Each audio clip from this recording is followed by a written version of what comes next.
Continuing to read from the Bible, I am picking up from Exodus chapter 1. Now these are the names of the sons of Israel who came into Egypt. Every man in his household came with Jacob. Reuben, Simeon, Levi and Judah, Issachar, Zebulun and Benjamin, Dan and Naphtali, Gad and Asher. All the souls who came out of Jacob's body were 70 souls, and Joseph was in Egypt already.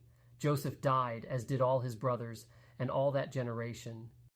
The children of Israel were fruitful, and increased abundantly, and multiplied, and grew exceedingly mighty, and the land was filled with them. Now there arose a new king over Egypt who didn't know Joseph. He said to his people, "Behold, the people of the children of Israel are more and mightier than we. Come, let us deal wisely with them, lest they multiply." And it happened that when any war breaks out, they also join themselves to our enemies, and fight against us, and escape out of the land. Therefore they set taskmasters over them to afflict them with their burdens. They built storage cities for Pharaoh, Pithom and Ramses. But the more they afflicted them, the more they multiplied, and the more they spread out. They were grieved because of the children of Israel. The Egyptians ruthlessly made the children of Israel serve, and they made their lives bitter with hard service, in mortar and in brick, and in all kinds of service in the field, all their service, in which they ruthlessly made them serve. The king of Egypt spoke to the Hebrew midwives, of whom the name of the one was Shiphrah, and the name of the other Puah, and he said, "When you perform the duty of a midwife to the Hebrew women, and see them on the birth stool, if it is a son, then you shall kill him, but if it is a daughter, then she shall live." But the midwives feared God and didn't do what the king of Egypt commanded them, but saved the baby boys alive. The king of Egypt called for the midwives and said to them, "Why have you done this thing and have saved the boys alive?" The midwives said to Pharaoh, "Because the Hebrew women aren't like the Egyptian women, for they are vigorous and give birth before the midwife comes to them." God dealt well with the midwives, and the people multiplied and grew very mighty. It happened because the midwives feared God that he gave them families. Pharaoh commanded all his people, saying, "You shall cast every son who is born into the river, and every daughter you shall save alive." A man of the house of Levi went and took a daughter of Levi as his wife. The woman conceived and bore a son. When she saw that he was a fine child, she hid him 3 months. When she could no longer hide him, she took a papyrus basket for him and coated it with tar and with pitch. She put the child in it and laid it in the reeds by the river's bank. His sister stood far off to see what would be done to him. Pharaoh's daughter came down to bathe at the river. Her maidens walked along by the riverside. She saw the basket among the reeds and sent her handmaid to get it. She opened it and saw the child, and behold, the baby cried. She had compassion on him and said, "This is one of the Hebrews' children." Then his sister said to Pharaoh's daughter, "Should I go and call a nurse for you from the Hebrew women, that she may nurse the child for you?" Pharaoh's daughter said to her, "Go." The maiden went and called the child's mother. Pharaoh's daughter said to her, "Take this child away and nurse him for me, and I will give you your wages." The woman took the child and nursed it. The child grew, and she brought him to Pharaoh's daughter, and he became her son. She named him Moses, and said, "Because I drew him out of the water." It happened in those days when Moses had grown up, that he went out to his brothers and looked at their burdens. He saw an Egyptian striking a Hebrew, one of his brothers. He looked this way and that way, and when he saw that there was no one, he killed the Egyptian and hid him in the sand. He went out the second day, and behold, 2 men of the Hebrews were fighting with each other. He said to him who did the wrong, "Why do you strike your fellow?" He said, "Who made you a prince and a judge over us? Do you plan to kill me as you killed the Egyptian?" Moses was afraid and said, "Surely this thing is known." Now when Pharaoh heard this thing, he sought to kill Moses. But Moses fled from the face of Pharaoh and lived in the land of Midian, and he sat down by a well. Now the priest of Midian had 7 daughters. They came and drew water and filled the troughs to water their father's flock. The shepherds came and drove them away, but Moses stood up and helped them and watered their flock. When they came to Reuel, their father, he said, "How is it that you have returned so early today?" They said, "An Egyptian delivered us out of the hand of the shepherds, and moreover he drew water for us and watered the flock." He said to his daughters, "Where is he? Why is it that you have left the man? Call him, that he may eat bread." Moses was content to dwell with the man. He gave Moses Zipporah, his daughter. She bore a son, and he named him Gershom, for he said, I have lived as a foreigner in a foreign land. It happened in the course of those many days that the king of Egypt died, and the children of Israel sighed because of the bondage, and they cried, and their cry came up to God because of the bondage. God heard their groaning, and God remembered his covenant with Abraham, with Isaac, and with Jacob. God saw the children of Israel, and God was concerned about them. Now Moses was keeping the flock of Jethro, his father-in-law, the priest of Midian, and he led the flock to the back of the wilderness and came to God's mountain, to Horeb. The angel of Yahweh appeared to him in a flame of fire out of the midst of a bush. He looked, and behold, the bush burned with fire, and the bush was not consumed. Moses said, I will turn aside now and see this great sight, why the bush is not burnt. When Yahweh saw that he turned aside to see, God called to him out of the midst of the bush and said, Moses, Moses. He said, Here I am. He said, Don't come close. Take your sandals off of your feet, for the place you are standing on is holy ground. Moreover, he said, I am the God of your father, the God of Abraham, the God of Isaac, and the God of Jacob. Moses hid his face, for he was afraid to look at God. Yahweh said, I have surely seen the affliction of my people who are in Egypt, and have heard their cry because of their taskmasters, for I know their sorrows. I have come down to deliver them out of the hand of the Egyptians, and to bring them up out of that land to a good and large land, to a land flowing with milk and honey, to the place of the Canaanite, the Hittite, the Amorite, the Perizzite, the Hivite, and the Jebusite. Now behold, the cry of the children of Israel has come to me. Moreover, I have seen the oppression with which the Egyptians oppress them. Come now, therefore, and I will send you to Pharaoh, that you may bring my people, the children of Israel, out of Egypt. Moses said to God, Who am I, that I should go to Pharaoh, and that I should bring the children of Israel out of Egypt? He said, Certainly I will be with you. This will be the token to you that I have sent you. When you have brought the people out of Egypt, you shall serve God on this mountain. Moses said to God, Behold, when I come to the children of Israel and tell them, The God of your fathers has sent me to you, and they ask me, What is his name? What should I tell them? God said to Moses, I am who I am. And he said, You shall tell the children of Israel this, I am has sent me to you. God said moreover to Moses, You shall tell the children of Israel this, Yahweh, the God of your fathers, the God of Abraham, the God of Isaac, and the God of Jacob, has sent me to you. This is my name forever, and this is my memorial to all generations.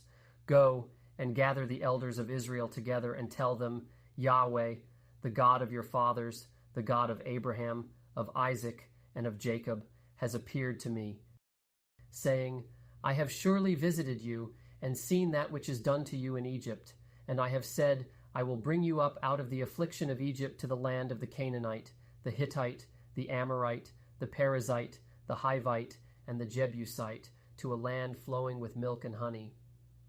They will listen to your voice, and you shall come, you and the elders of Israel, to the king of Egypt, and you shall tell him, Yahweh, the God of the Hebrews, has met with us.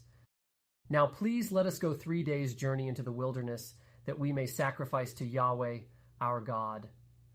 I know that the king of Egypt won't give you permission to go, no, not by a mighty hand. I will reach out my hand and strike Egypt with all my wonders, which I will do in its midst, and after that he will let you go. I will give this people favor in the sight of the Egyptians, and it will happen that when you go, you shall not go empty-handed. But every woman shall ask of her neighbor and of her who visits her house jewels of silver, jewels of gold, and clothing, and you shall put them on your sons and on your daughters. You shall plunder the Egyptians. Moses answered, But behold, they will not believe me, nor listen to my voice, for they will say, Yahweh has not appeared to you. Yahweh said to him, What is that in your hand? He said, A rod. He said, Throw it on the ground. He threw it on the ground, and it became a snake, and Moses ran away from it.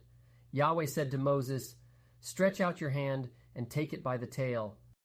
He stretched out his hand and took hold of it, and it became a rod in his hand, that they may believe that Yahweh, the God of their fathers, the God of Abraham, the God of Isaac, and the God of Jacob, has appeared to you. Yahweh said furthermore to him, Now put your hand inside your cloak. He put his hand inside his cloak, and when he took it out, behold, his hand was leprous, as white as snow. He said, "Put your hand inside your cloak again." He put his hand inside his cloak again, and when he took it out of his cloak, behold, it had turned again as his other flesh. It will happen, if they will neither believe you nor listen to the voice of the first sign, that they will believe the voice of the latter sign. It will happen, if they will not believe even these two signs, neither listen to your voice, that you shall take of the water of the river and pour it on the dry land. The water which you take out of the river will become blood on the dry land. Moses said to Yahweh, "O Lord, I am not eloquent, neither before now, nor since you have spoken to your servant, for I am slow of speech and of a slow tongue." Yahweh said to him, "Who made man's mouth? Or who makes one mute, or deaf, or seeing, or blind? Isn't it I, Yahweh? Now therefore go, and I will be with your mouth, and teach you what you shall speak." He said, "O Lord, please send someone else." The anger of Yahweh was kindled against Moses, and he said, "What about Aaron, your brother, the Levite? I know that he can speak well. Also, behold, he comes out to meet you. When he sees you, he will be glad in his heart. You shall speak to him, and put the words in his mouth. I will be with your mouth, and with his mouth, and will teach you what you shall do. He will be your spokesman to the people, and it will happen that he will be to you a mouth, and you will be to him as God. You shall take this rod in your hand with which you shall do the signs." Moses went and returned to Jethro his father-in-law and said to him, "Please let me go and return to my brothers who are in Egypt and see whether they are still alive." Jethro said to Moses, "Go in peace." Yahweh said to Moses in Midian, "Go, return into Egypt, for all the men who sought your life are dead." Moses took his wife and his sons and set them on a donkey, and he returned to the land of Egypt. Moses took God's rod in his hand. Yahweh said to Moses, "When you go back into Egypt, see that you do before Pharaoh all the wonders which I have put in your hand, but I will harden his heart, and he will not let the people go. You shall tell Pharaoh, 'Thus says Yahweh, Israel is my son, my firstborn, and I have said to you, let my son go, that he may serve me, and you have refused to let him go. Behold, I will kill your son, your firstborn.'" It happened on the way at a lodging place that Yahweh met Moses and wanted to kill him. Then Zipporah took a flint and cut off the foreskin of her son and cast it at his feet. And she said, "Surely you are a bridegroom of blood to me." So he let him alone. Then she said, "You are a bridegroom of blood because of the circumcision." Yahweh said to Aaron, "Go into the wilderness to meet Moses." He went and met him on God's mountain and kissed him. Moses told Aaron all the words of Yahweh with which he had sent him, and all the signs with which he had instructed him. Moses and Aaron went and gathered together all the elders of the children of Israel. Aaron spoke all the words which Yahweh had spoken to Moses, and did the signs in the sight of the people.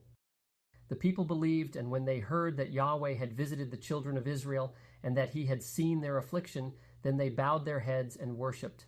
Afterward Moses and Aaron came and said to Pharaoh, "This is what Yahweh, the God of Israel, says, let my people go, that they may hold a feast to me in the wilderness." Pharaoh said, "Who is Yahweh, that I should listen to his voice to let Israel go?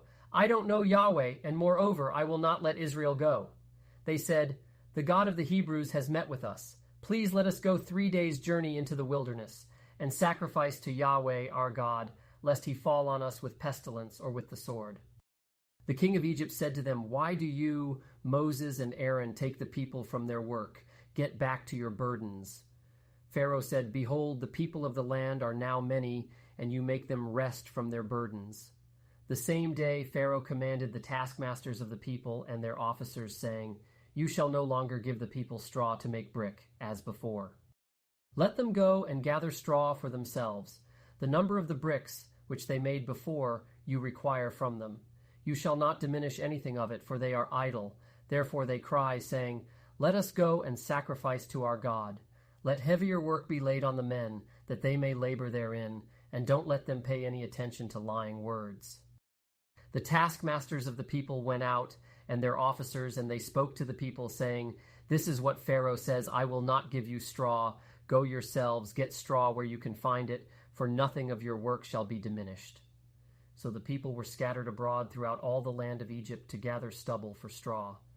The taskmasters were urgent, saying, "Fulfill your work quota daily, as when there was straw." The officers of the children of Israel, whom Pharaoh's taskmasters had set over them, were beaten and demanded, "Why haven't you fulfilled your quota both yesterday and today in making brick as before?" Then the officers of the children of Israel came and cried to Pharaoh, saying, "Why do you deal this way with your servants? No straw is given to your servants, and they tell us, 'Make brick.' And behold, your servants are beaten, but the fault is in your own people." But he said, "You are idle, you are idle. Therefore you say, 'Let us go and sacrifice to Yahweh.' Go therefore now and work, for no straw shall be given to you, yet you shall deliver the same number of bricks." The officers of the children of Israel saw that they were in trouble when it was said, "You shall not diminish anything from your daily quota of bricks." They met Moses and Aaron, who stood in the way as they came out from Pharaoh, and they said to them, "May Yahweh look at you and judge, because you have made us a stench to be abhorred in the eyes of Pharaoh and in the eyes of his servants, to put a sword in their hand to kill us." Moses returned to Yahweh and said, "Lord, why have you brought trouble on this people? Why is it that you have sent me? For since I came to Pharaoh to speak in your name, he has brought trouble on this people. Neither have you delivered your people at all." Yahweh said to Moses, "Now you shall see what I will do to Pharaoh, for by a strong hand he shall let them go, and by a strong hand he shall drive them out of his land." God spoke to Moses and said to him, "I am Yahweh, and I appeared to Abraham, to Isaac, and to Jacob as God Almighty. But by my name Yahweh I was not known to them. I have also established my covenant with them, to give them the land of Canaan, the land of their travels, in which they lived as aliens. Moreover, I have heard the groaning of the children of Israel, whom the Egyptians keep in bondage, and I have remembered my covenant.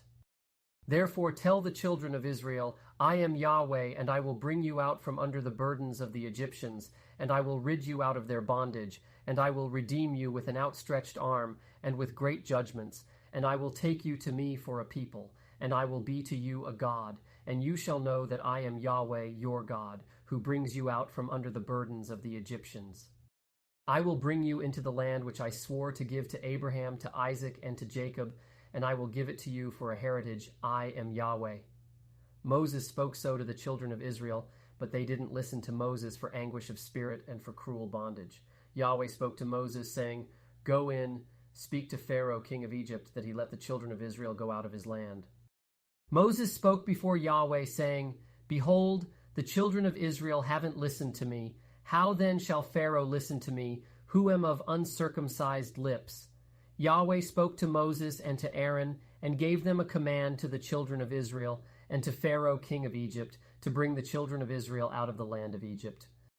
These are the heads of their fathers' houses: the sons of Reuben, the firstborn of Israel, Hanok, and Palu, Hezron, and Carmi. These are the families of Reuben. The sons of Simeon, Jemuel, and Jamin, and Ohad, and Jachin, and Zohar, and Shaul, the son of a Canaanite woman. These are the families of Simeon. These are the names of the sons of Levi according to their generations: Gershon, and Kohath, and Merari. And the years of the life of Levi were 137 years. The sons of Gershon, Libni and Shimei, according to their families. The sons of Kohath, Amram, and Izhar, and Hebron, and Uzziel. And the years of the life of Kohath were 133 years. The sons of Merari, Mali, and Mushi. These are the families of the Levites according to their generations. Amram took Jochebed, his father's sister, to himself as wife, and she bore him Aaron and Moses. And the years of the life of Amram were 137 years. The sons of Izhar, Korah, and Nepheg, and Zikri. The sons of Uzziel, Mishael, and Elzaphan, and Sithri. Aaron took Elisheba, the daughter of Amminadab, the sister of Nahshon, as his wife, and she bore him Nadab and Abihu, Eleazar, and Ithamar. The sons of Korah, Asir, and Elkanah, and Abiasaph. These are the families of the Korahites. Eleazar, Aaron's son, took one of the daughters of Putiel as his wife, and she bore him Phinehas. These are the heads of the fathers' houses of the Levites according to their families. These are that Aaron and Moses, to whom Yahweh said, "Bring out the children of Israel from the land of Egypt according to their armies." These are those who spoke to Pharaoh king of Egypt, to bring out the children of Israel from Egypt. These are that Moses and Aaron. Thanks for watching this video. Check out the next one in the series as I'll continue reading. Like and subscribe for the newest content. If you would like to support my efforts in making God's Word known through video along with future translations, you can use my Venmo on the right. Thank you and have a blessed day.